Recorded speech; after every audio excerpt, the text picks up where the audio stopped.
Very good evening. You're watching NewsX. Today is day 16 of our 100-day investigation. What we're about to talk about today assumes a lot of significance, because what we're talking about today is that we're bringing you what we're calling case number 14. This is a case that has helped us raise some very pertinent questions regarding the concept of defaulters. Now, whether every default is the direct result of a scam, whether every default is a savage loot, or whether it is actually possible that some bad business decisions could have resulted in honest mistakes which have now become burdens on our banks. So, the men behind these decisions are not necessarily all scamsters, but their decisions are now weighing upon our banking system. Over the course of the next 1 hour, we will try to answer some of these questions. Also, the big question that we will be asking is that if there is a firm that has continuously been making bad business decisions, is it then true that banks are perhaps giving loans, easy loans, without collaterals to those big amounts? And why is it that banks at times are continuing to give loans to previous defaulters? We will be asking those questions, but first, watch this report.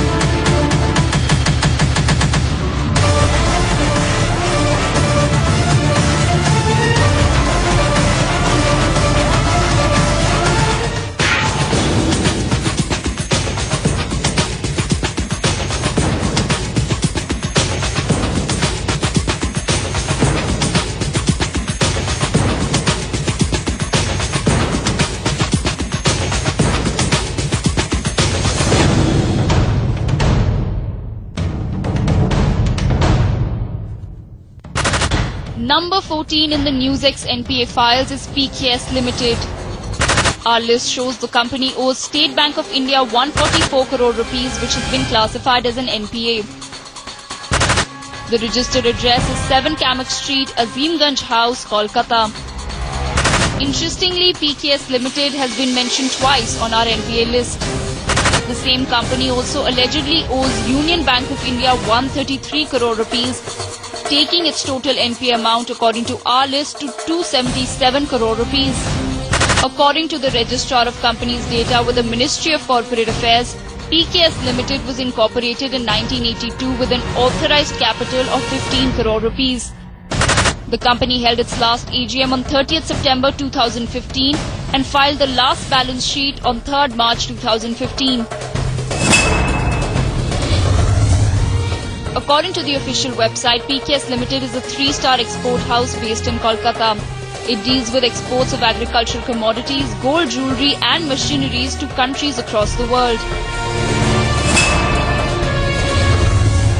The same company has mentioned a plethora of awards won by them for excellence in exports. This is a story of how a decades-old export house has been allegedly defaulting on loans with several banks and has managed to continue its operations with the office still active. Have a look at the further examination of the ROC records. Here's another loan of 8 crore rupees, another loan of 462 crore rupees, then a third loan of 26 crore rupees, a fourth loan of 72 crore rupees, then yet another loan of 170 crore rupees, and a number of other loans from State Bank of India going back to 1986. The total, according to the ROC records, is 943 crore rupees.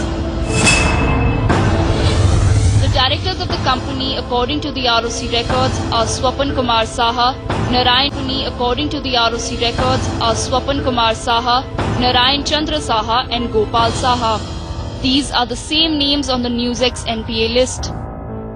Swapan Kumar Saha, listed as the managing director on the official website for PKS Ltd, has these 5 other companies listed under his name, with the latest addition of Star Continental Exports Private Limited beginning in 2009.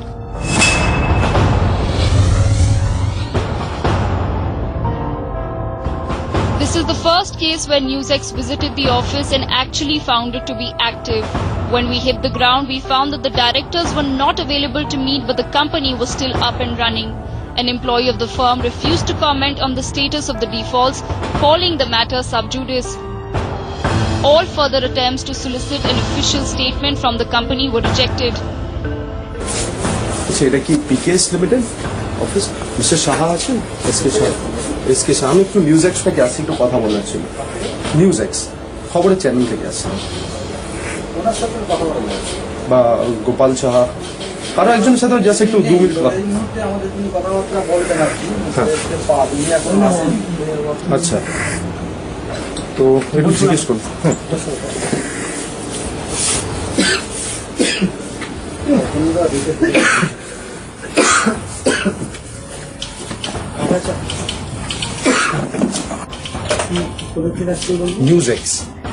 NewsX হ্যাঁ বলেন, just একটু কথা বলবো। আমরা একটা খবর করছি, সেটা একটু জাস্ট তোমার সাথে কথা বলতে হবে। পুরোনো কোম্পানি না? আচ্ছা, নমস্কার, তাপস NewsX থেকে আসছি।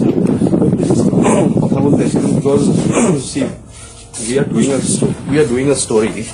Fine.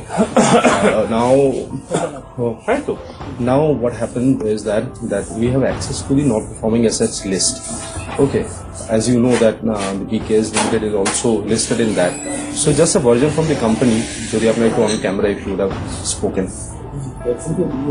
Subjudice matter হয়েছে, subjudice matter হয়েছে।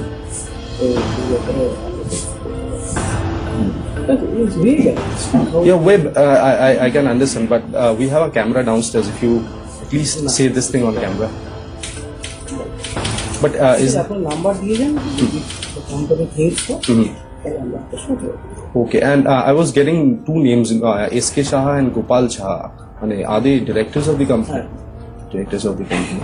আর আরেকটা জিনিস আমি দেখছিলাম যে PKS Ltd দুটো রয়েছে, same directors with 14 crore and 13 crore loan defaults, মানে willful defaulters list ছিল। তো both are identical companies, my same companies. কি কোম্পানি? PKS Ltd একটা, মানে both are PKS Ltd. 2 loans from 2 different banks that have been taken. No. But at least any efforts being made from the company to pay back or something? So it takes difficult time. I cannot say anything on this. Right. Between the bank or I understand. you understand, there are some of the reasons. But just to have a feel, how many people work in the company approximately? Since এটা মানে you know this is a sensitive issue, so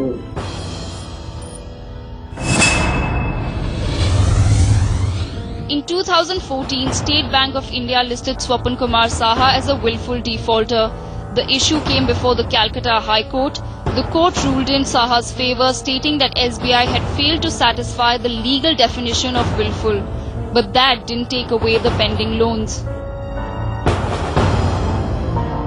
So this is what we know.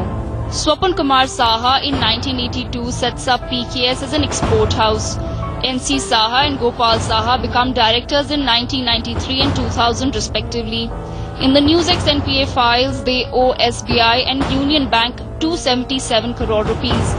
ROC records show unpaid loans of up to 943 crore rupees.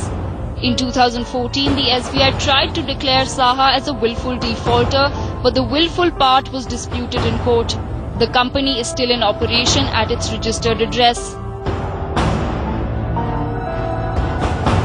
This is a case that tests India's definition of NPAs. What's the difference between bad decisions made honestly that just went wrong when hundreds of crores are lost? Is it better that the company keeps running in the hope that it can over time pay back the loans? Should more loans be given to help salvage earlier loans, or is it better to stop throwing good money after bad? These are just the important questions India faces. Every NPA is not a savage loot or scam. but every NPA is a burden on our banks.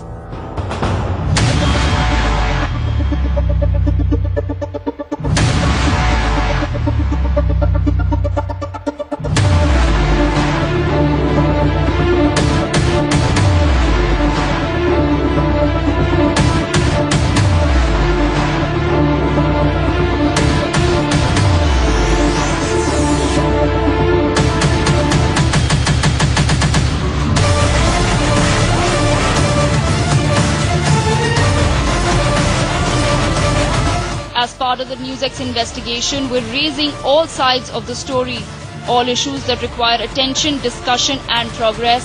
Stay tuned for more.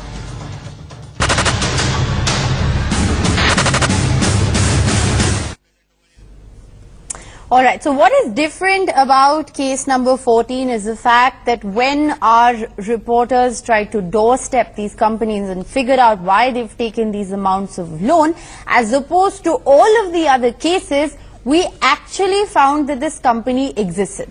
Tapas Gupta is going to join us live from Kolkata. Shah Chatterjee live with me from the studio. Our team has, of course, fanned out, to get the details of each of these cases to understand what exactly has transpired and why is it that they owe hundreds of crores of rupees to our banks. But before I go across to Tapas to try and understand the minor details of this particular case, I want to show our viewers, if I could just ask our video journalist in the studio here, this is PKS Limited. It is case number 14.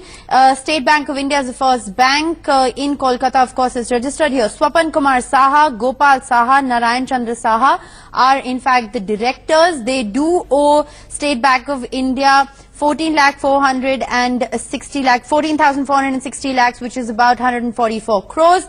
PKS Limited listed for the second time in the willful defaulters list. They owe the Union Bank of India a tune of 133 crores. 277 crores is what the total debt amount is as far as PKS Limited is concerned. These, of course, are the details that have emerged from the willful defaulters list that NewsX has accessed. I want to go across to Tapas Gupta. Tapas, you've been tracking, PKS Limited. You tried to look for the directors. You went to their actual office and knocked on the door and tried to figure out what they're really up to. What we understand, Tapas, is that the directors were not available to speak to you. We also have with us, the ROC of this particular company, which goes to, which lists out all of the details and the amount of loan that they have constantly been given. Tell us a little more, Tapas, about PKS Limited, the fact that the company is still up and running, but still owe the banks a tune of 277 crores.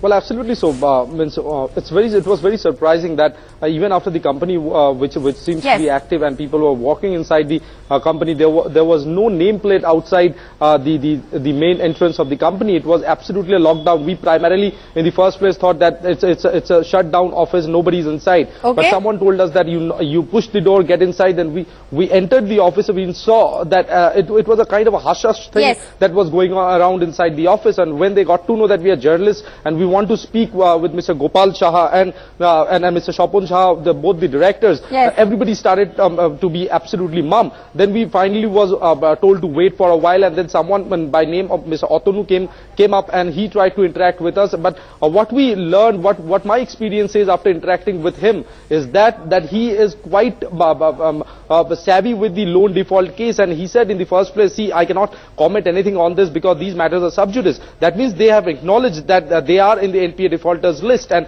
they did not want to come on camera at all. We tried to speak to them and request them to come on camera. Yes. And we were not very sure whether Mr. Swapan Saha or Gopal Saha was either present in the office or they were pretending not to be in office. Yes. Even I left my phone number with them and I said that I want a reply from their part because these are the questions that we want to ask them, and we desperately need replies from them as to what are their plans as far as repaying these loans are concerned. But the man reiterated the same thing again and again, stating that they do not have much knowledge about it since it is a sub judice matter. matter. However, I never said it that it's a sub judice matter, it's in the court, but the papers that we have accessed clearly shows that it's a willful defaulters list they were in, and it's a sub judice matter. But the officials from PKS Ltd, they came out in first place, they said it's a sub judice matter. That means it's very clear, it's open and shut case, and this is, and if you go by one of the directors' background, Shopon Shah, he is a director and managing director in 5 other companies like PKS Commercial Limited, Apollo Commercial Limited, Oriental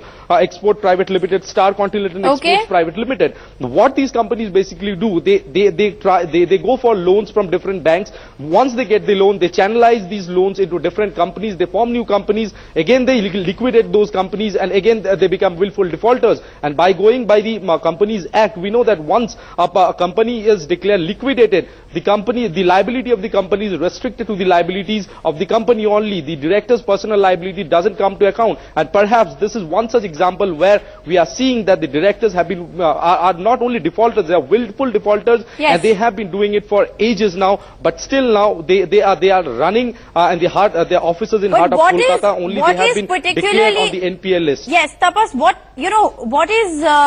is particularly interesting in this case is that here's a company that's an export house of agricultural commodities, gold, jewelry, machinery to countries across the world. This company has also interestingly said that they've won a series of awards for export.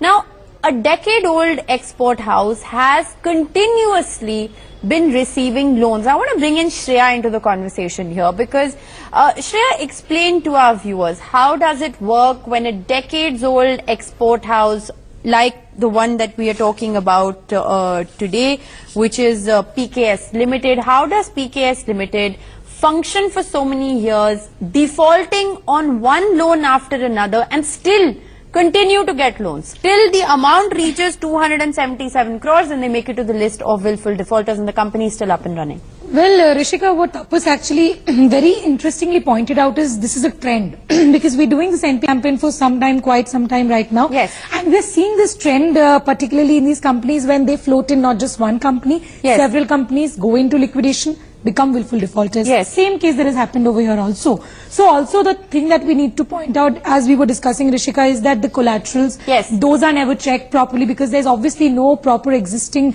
SOP to follow that this is the amount of collateral that people need to give at least to get a certain amount of loan. So obviously when they go into defaulting, it definitely lies, the liability completely comes on the companies and not the directors anymore when they move into liquidation. So this is the series that we're seeing yet again and again. On our 16th day also, we see another company who's not got a loan once but twice.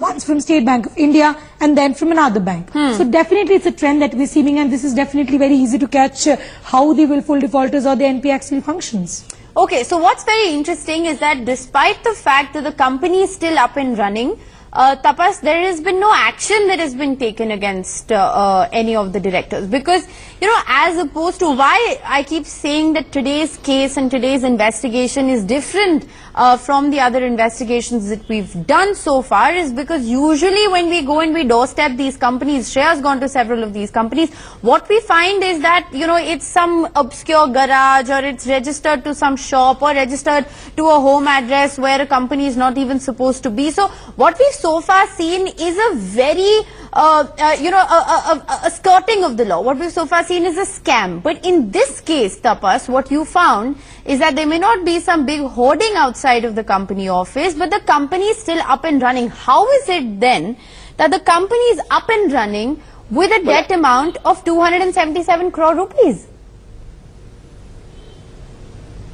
Well, perhaps that's the reason that I guess they do not have any hoarding or a signboard outside their office. And I'll just cite an example because the nodal authorities are either the ROC or the RBI or the Security Exchange Board of India or other nodal authorities who are likely who should be the monitoring authorities. We have seen these kind of cases since 2011, ever since Sharda came up, the Rose Valley cases came up. We have seen in every cases we have seen there were defaults from the part of the nodal authorities, and perhaps we can only guess that as far as getting loans, fresh loans, one after the other, there has to be a hand-in-gloves relationship between the board of directors or the companies or the bank authorities, because if a normal person goes to have a house building loan or seek for any other kind of a loan, and if his CIBIL score is below 700, they won't get a single penny. But here, the people who are flirting with that needs to be introspected, and I guess that after Nirav Modi incident, at least the nodal authorities will take note of it. And after we are telecasting this in Azimganj House in 4th floor, this office has been going on since decades now, and even after flouting with laws and defaulting loans multiple times, getting fresh loans, the company is still active. If the nodal authorities do not come here to act in the first place, this will set a very, very wrong precedence for others to follow as well. Yes, because Shreya, what we've seen so far is the fact that there is a degree of impunity with which the law is flouted. People feel like they're entitled to flout the law. They can get away with it because what we've seen in all of the cases that we've investigated so far, all of these companies that, you and your team have gone and doorstepped and tried to figure out what they're doing, it does appear that nobody is behind bars. Nobody is actually paying for the scams that they have done. Nobody is paying for the bad business decisions. All of this loan amount that they've taken has disappeared into thin air. What we have is a long list of NPAs, but absolutely no kind of indictment that's taken place in any of these cases. Absolutely, Rishika. These are just becoming bad loans which are not being repaid back. Now, one thing that also needs to be discussed in this particular case was this case was once listed in the Kolkata High Court in 2014. Okay. Now, the interesting part that happened was the bank could not just prove that this loan was a willful default. Okay. So sometimes it also becomes the onus on the part of the bank to actually prove that whether this was a willful default or not. Yes. So that is exactly that you're just talking about. Sometimes it gets difficult to prove on the part of law. Yes. But even then, these are loans which are not being repaid back, and it's actually hitting on the banks and on our system. These are still loans that are lying down over there. Now we are talking about a money worth of 277 crores. That's a huge figure. Now that has completely gone down the waste. The company is still running because our Tapas, as our colleague, has gone over there. He's seen the company still running over there, but no one is actually coming out to repay this loan because somewhere down the line the loan was taken. This is on papers, not once, twice. But no one is out there coming out to actually repay this loan. So definitely they are willful defaulters openly roaming around without the fear of law. Yes, and what's also interesting is that the examination of the ROC Tapa shows that another loan of 8 crore rupees is given, another of 462 crore rupees, and a third loan of another 26 crore rupees, and yet another loan of 170 crore rupees, and a number of other loans from the State Bank of India going back, Tapas, all the way to 1986. The total, according to the ROC records of this particular company, Tapas, interestingly, is 943 crores. And before I ask Tapas that, I just want to show this particular document to our viewers. This is, of course, the ROC of the company that we have. And like we're saying, it was on 11/7/1986. That 202 crore rupees from the overseas branch of the State Bank of India. So, from 1986 here, this is the first date that we have, all the way up to 2009 is what we are showing our viewers here. Loans have continuously been given. State Bank of India has been mentioned, the Union Bank of India has been mentioned, the Federal Bank of India, Punjab National Bank. So, all of these banks have repeatedly, Tapas, given loans to this particular company, and none of them have got it back. Well, absolutely, because see, I was talking to few corporate lawyers. What they were stating that why it is very difficult, as Shreya was telling, to establish these defaulters as willful defaulters is because suppose from property A, I take a loan from a bank showing a property A, and after 15 years I'm unable to pay the loan. In that case, I am being treated as a defaulter. And when banks comes to my office to confiscate my assets, in that case I say the bank that I'm ready to pay the debt. What I request the bank is to revalue the company, and after 15 years back, the valuation of the company goes double. Then on the double money, the amount of increase in the money, I get a new loan. That's how I pay the interest of the loan. But I'm still at default as far as principal amount is concerned. So keeping that in mind, this is how these companies use these tactics in corporate laws to flout laws. And again, I'm telling that that I've been covering these cases over the last 5 years now. We have seen that these loans cannot be granted without having having a hand-in-gloves relationship with the bank authorities. Now the bank authorities, the hand-in-glove auditors, the company directors, with the bank authorities is something that we have seen in every single case. The fact that banks are complicit, the fact that banks are conniving and then going to the RBI and saying, here's our list of NPAs, here's the list of debt that we have, is something I think that's a common thread that's run through. But what I'd like to point out to our viewers is that all of these documentation, the ROC that you're seeing there on your screens at this point in time, is in fact all official Ministry of Corporate Affairs document. The fact that from 1986 here all the way up to 2009, the loan amounts of 943 crore rupees has been given, and this is an official Ministry of Corporate Affairs document that NewsX has accessed, and therefore we are putting these facts out threadbare. I want to bring back Shreya into the conversation. Shreya, we're talking about complicity of bank officials. I think that's something that has been established across this investigation. The fact that loans of this amount, loans of this kind, repeated loans of this kind without in many cases address verification, identity verification could not have been given if the banks didn't, or the bank officials rather, did not receive kickback. Absolutely. So Rishika, now this is one particular case where we've already seen the defaulting of 277 crores. But if we actually talk about largely about the campaign that we've been doing, we have seen in certain cases collaterals were not even given. Now, how can that happen without a bank official or bank officials being in connivance? Definitely without that, it's not possible to give out these loans. Now, I want to very quickly, Shreya, I want to interrupt you here, but I want to go across to Tapas very quickly, because as a part of the investigation, it is protocol and mandated that we do contact banks. We try at least and get a reaction from them. Not a lot of them have so far been very forthcoming in their replies. Tapas, what is the kind of reaction that we've gotten from the bank in this case? Well, we got in touch with the State Bank and we wrote a mail to this bank as well for their reply, but it's been 48 hours almost, but we are yet to receive any response. We are hopeful that we'll receive some, but as of now, unfortunately, we haven't received any kind of response from the bank as yet. Okay, so it's been 48 hours. We haven't received any response from the bank. I'd like to just point out to our viewers, once again, the documentation that you're seeing on your screens is official Ministry of Corporate Affairs documents that we have accessed, and we're putting the facts out threadbare. I'd also like to tell our viewers at this point in time that the two banks in question in this particular case, the State Bank of India and the Union Bank of India, both have been contacted and they have been given over 48 hours to issue a response or a rejoinder to the story, and they haven't done so. I'd like to request Tapas and Shreya to stay on with us. We will continue to break down the details and examine this investigation on the other side of what's going to be a very short break. Stay tuned.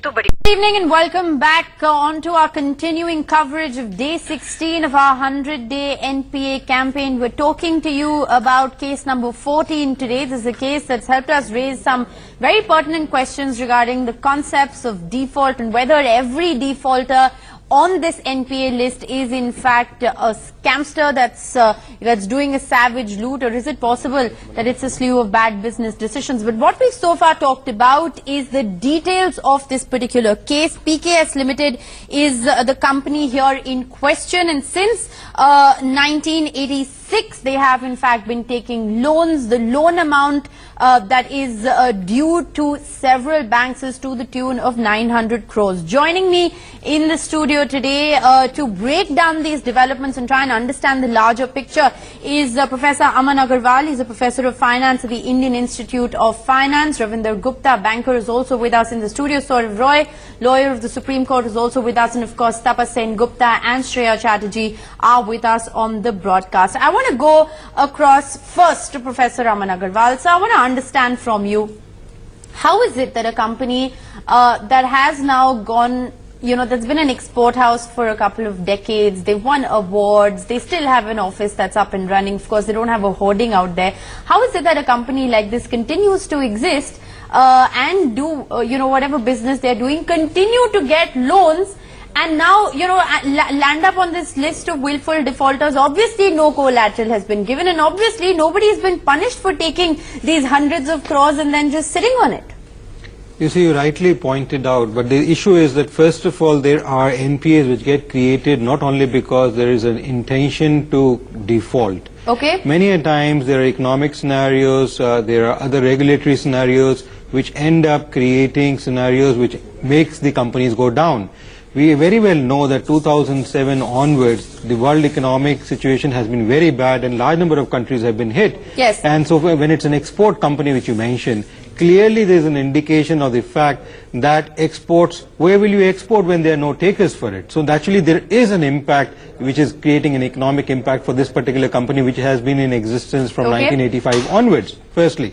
Secondly, the due diligence process which is followed in the banks is very well typographed and put in paper, but unfortunately it doesn't get followed, and this is where the lacuna comes in, and large number of people who have been taking loans take a benefit of this fact. But the important component is, last 20-25 years this has become a very strong and a very problematic position, because we have had almost banks being waived to the tune of about 15 to 16 lakh crores in the last 15 years by different governments. Yes. That clearly means that I take a loan, I don't repay, it becomes an NPA, the bank gets a waiver because the RBI takes off from the taxpayers' money and gives it off, and that's where there is a win-win situation for those handshake people from within the bank and the corporate world who are going to enjoy at the cost of the taxpayer and be easy and live a comfortable life. Yes. This is where the problem, but this is not only, it's a systematic problem.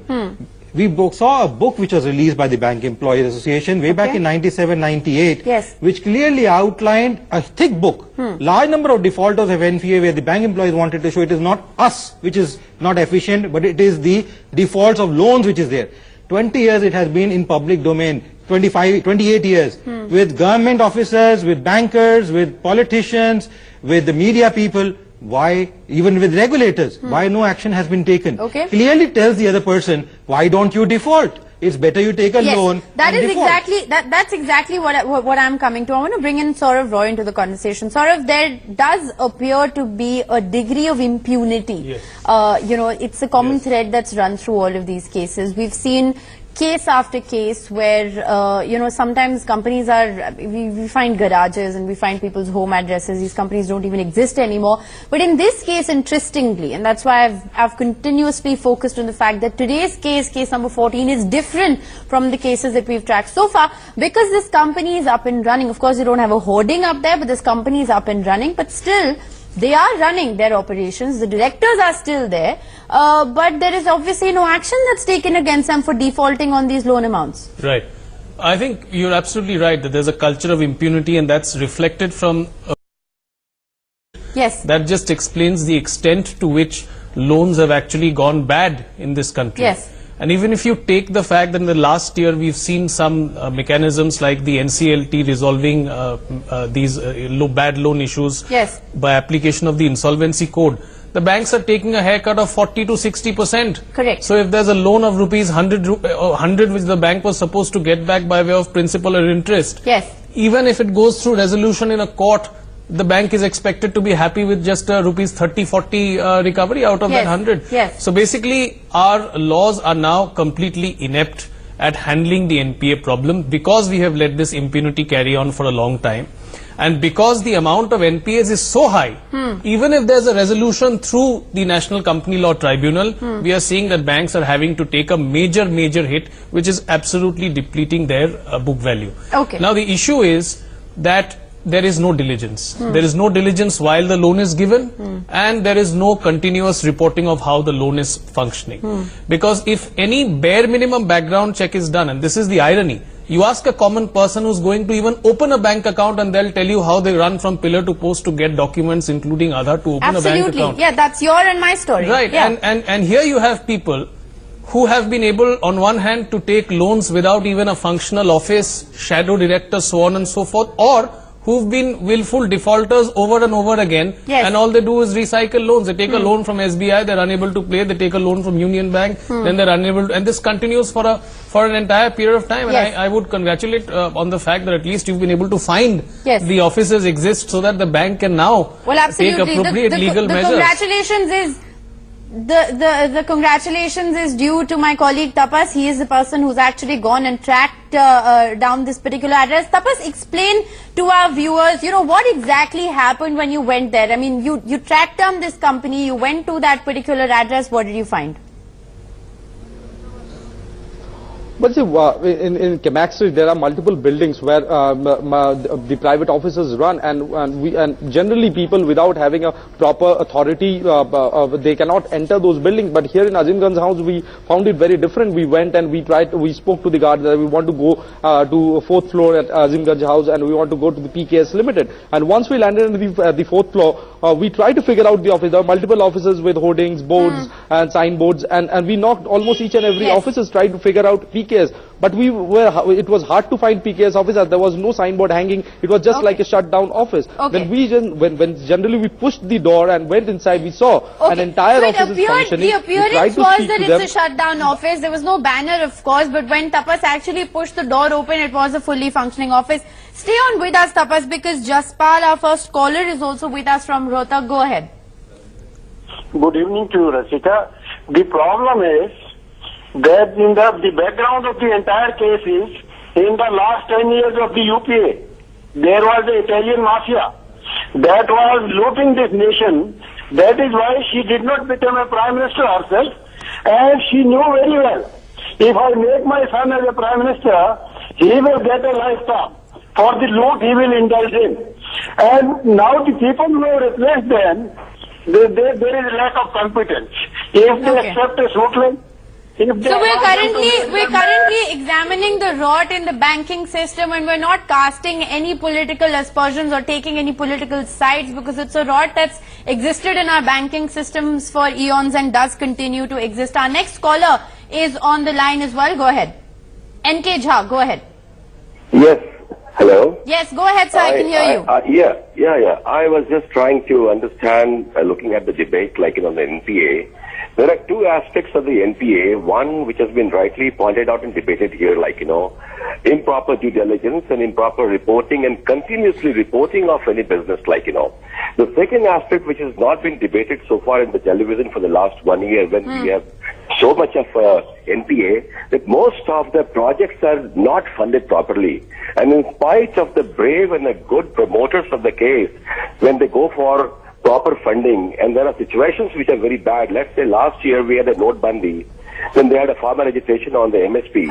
And all kind of, so what is happening, the political situation goes so deviant, and then the whole law becomes completely suffocated in the situation. So even if you do a good business, you may succumb to the pressure, and then you have a chance to become an NPA. Okay, so appreciate you joining us with that perspective. I want to take that straight to Ravinder Gupta. How would you like to respond to that, sir?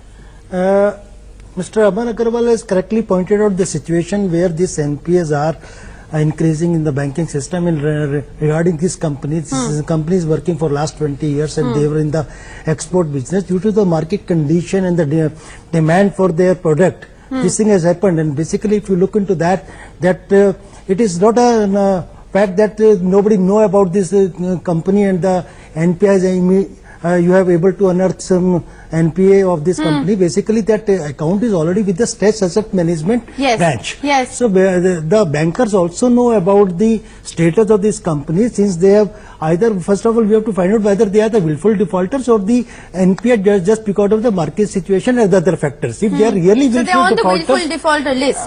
If they are on the willful defaulter list, definitely they have deviated the bank borrowings towards the other projects, so definitely they have some assets available with them. But sir, how is it that loans like this are given without collaterals? It does show that there is some kind of a complicity of the bank system, right? The banking system. Banks are colluding with these people, because how is it that loan amount here, according to the NPA list, I just like to put this out at the very outset and then pose my question to you. PKS Ltd features twice in the willful defaulter list, right? State Bank of India and Union Bank of India are the two banks that we are in fact talking about. And 144 crores in one case, 133 crores in one case, a total loan amount of 277 crores. How, sir, is this loan amount then given without any collateral? No, basically, see, 100% collateral you cannot expect from all the borrowers. That depends on the appraisal system of these companies. RBI has put the norms of the 25%, the minimum collateral to be available.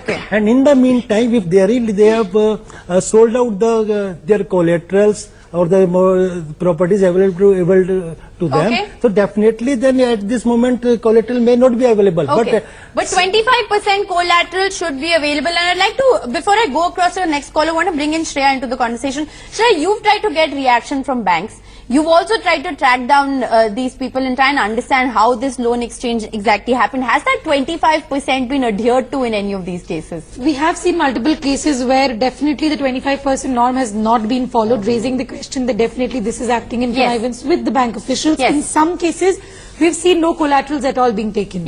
So there lies the question that are the SOPs at all being followed? Okay, so are SOPs at all being followed, sir, is a question. I'm gonna come to you, Saurav. We have our next caller on the line. Go ahead, sir. Hello. Yes, go ahead, sir. I can hear you. I'm MP Bajpai. I retired from the State Bank. In a fairly senior position in 2009. Now, when I was in the branches and handling large loans, when I was a controller handling large loans, there were no centralized processing units. All this was being done in the branches. The basic processing, the basic control functions, everything was being done at the branches. And there were never such cases that are coming up. Never, ever. Only the very large loans which were being controlled at very high levels were monitored differently. Now what is happening is, we find that the branch people have been absolutely taken out from this. Branch people are no longer responsible for all this because they have been made busy elsewhere. I'm calling from Lucknow. I'm not from Mumbai. I'm calling from Lucknow.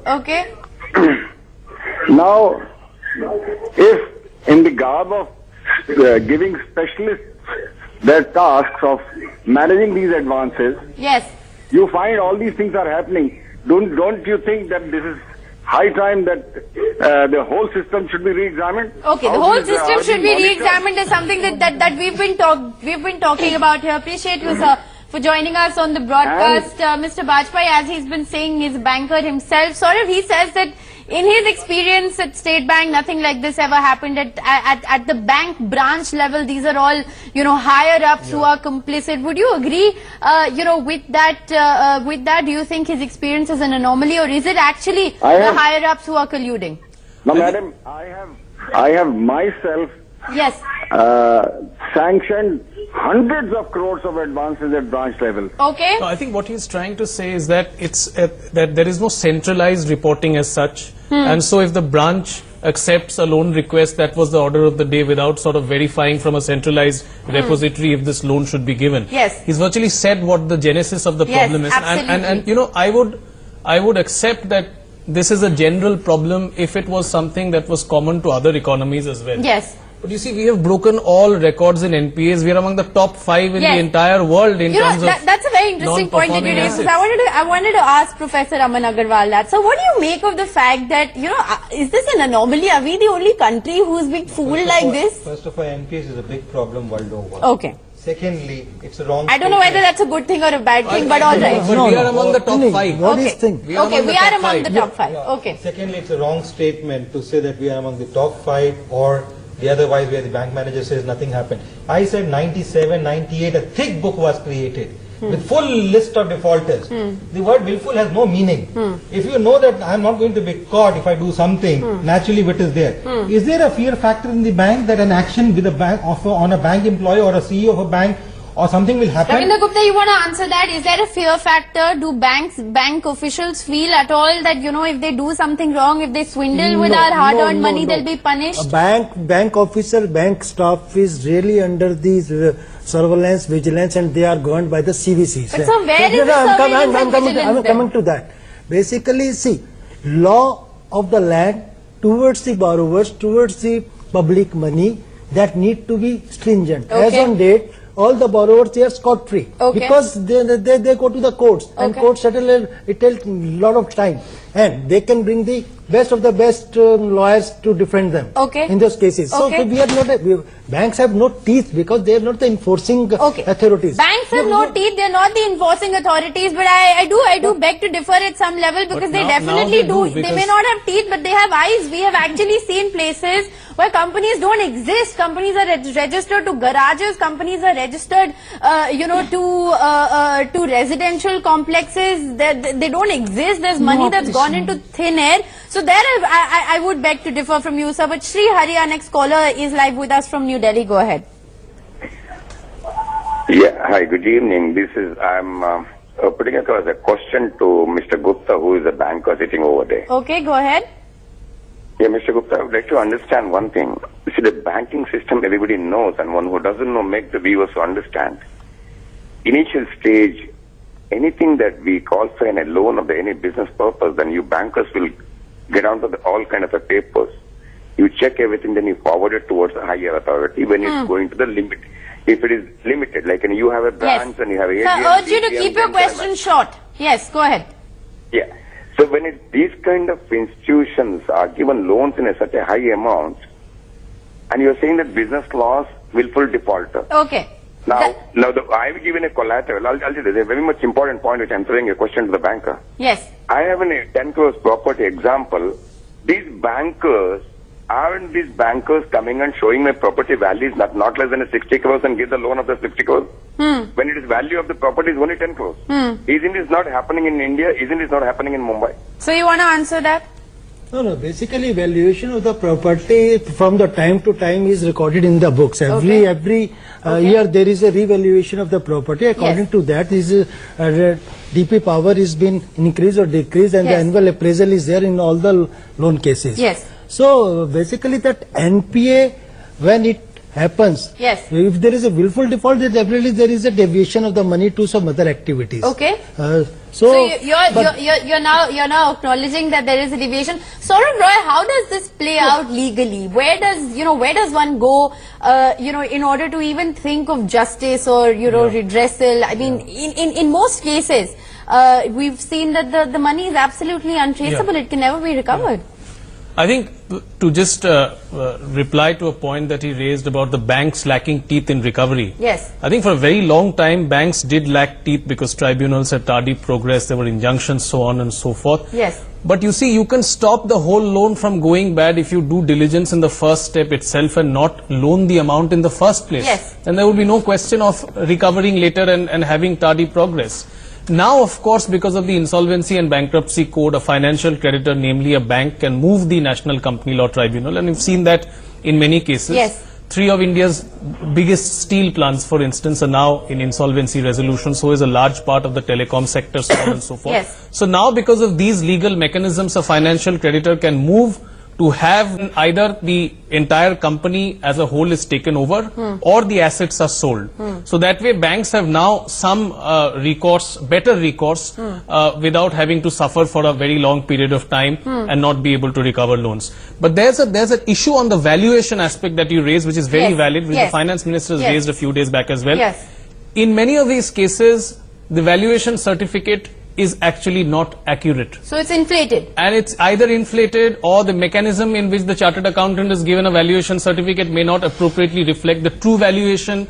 There are several methods by which you arrive at a particular valuation, and maybe there's some, and we've seen that in the Satyam case, we've seen that with chartered accountants in the Nirav Modi case as well. Yes. And the political allegations aside, the RBI as the guardian, as a central bank, should tighten regulations because it has the power to do so. Professor Agarwal, do you agree with that? Do you think that we need to, relook at systems and we've very loosely a lot of times we've had people who've called in. But the term that we need to re-examine the banking system, I think, has been used very loosely, because the moment you say something like that, the first thought that comes to your mind is that's a utopian thing. Where are you going to start? How long is it going to take? But tiny things like this, the fact that there needs to be a solid valuation process that needs to take place, cut it at the very outset so you don't have these inflated amounts at the end. Do you think that's something that we should perhaps be looking at? No, I think we have a very good system. System is not the issue here, first of all. Secondly,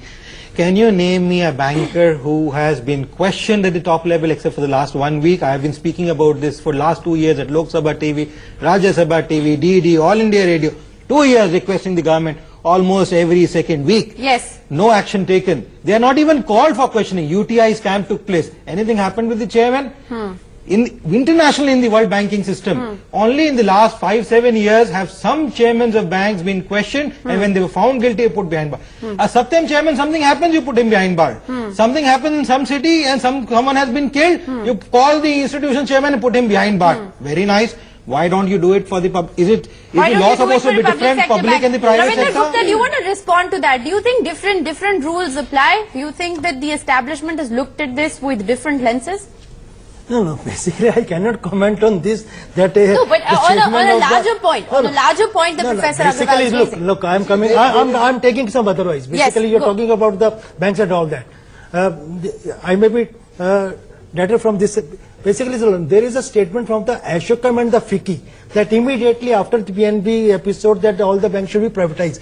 What the Ashokam and the FICCI is doing, are doing at this moment. But how is privatization going to be an answer to everything? This is not the way. See, are they helping? Are they helping banks to recover the money from those corporates? As on date, 14 big corporates are contributing to 80% of the NPA. 4 lakh crores. Okay, just a second. 5 sectors are there. Iron. Yes. Then infrastructure. Yes. Then construction and all these things. Earlier, these activities were looked by the IDBI, ICCI bank. These developmental banks were there, and immediately you closed down those shops and shifted to the public sector banks. Yes. Just to increase this. There is a recession on those products in the market, and they are not doing well. And it is affecting the health of the public sector banks. Yes. You tell me how a banker can enforce anything on a big corporate. Basically, they have been secure. So what do you make of the fact? That's a very interesting point that you've just raised. I want to bring in Saurav Roy back into the conversation. Saurav, what do you make of the fact that it's easy to transfer the burdens on PSUs? Well, what does it imply? What are we looking at? Put it into perspective for us. I think the point that he was trying to highlight is, you see, there are companies who are members of FICCI and Ashokam who are big debtors to these banks. Yes. So instead of advising that public sector banks should be privatized, there should be more of an emphasis in resolving the loans of companies which are now in terrible shape. I think the larger point that he was highlighting is that there were specialized institutions for special loans, which according to him was operational. But your channel broke the NAFED scam, for instance. Yes. Which was a specialized agency for doling out loans for India's apex agricultural cooperative doling out loans, amending its companies. So even a specialized loan agency was not adequate at doing its job. So there's a larger systemic issue here. And I don't want to be alarmist, but I differ when we say that everything is hunky-dory. Professor Agarwal agrees that says that it's not a systemic issue. Every system is to be run by humans. We don't have artificial intelligence running systems, first of all. And if there is no fear, the basic constancy of Hinduist religion and other religions is, tomorrow you're going to go to hell or heaven. There has to be a fear factor which is there, and there is zero fear factor before a government. How do you induce that fear, sir? You need to bring them to question. I completely agree with you. That is at the very crux of this entire discussion. I mean, we've accessed a 203-page NPA list. It has lakhs of crores of amount that is in fact due. How do you think that fear factor gets? One line, please. If the chairman of the bank, the board of governors, you see, it's not a small loan, 100 crores, 200 crores. Big loans, big amounts. They go to the board level meetings. If they are never questioned, not even asked what has happened. Naturally, it's a full chain. The branch manager cannot say, I'm not responsible. Final comment. But they have to be responsible as well. They have to be questioned. Fear. You have to induce fear. Fear of the law. I think induced fear is one part. Yes. But the other part also is, instead of reaching a situation where there's a punishment, we have to tighten our regulatory mechanism at the diligence level.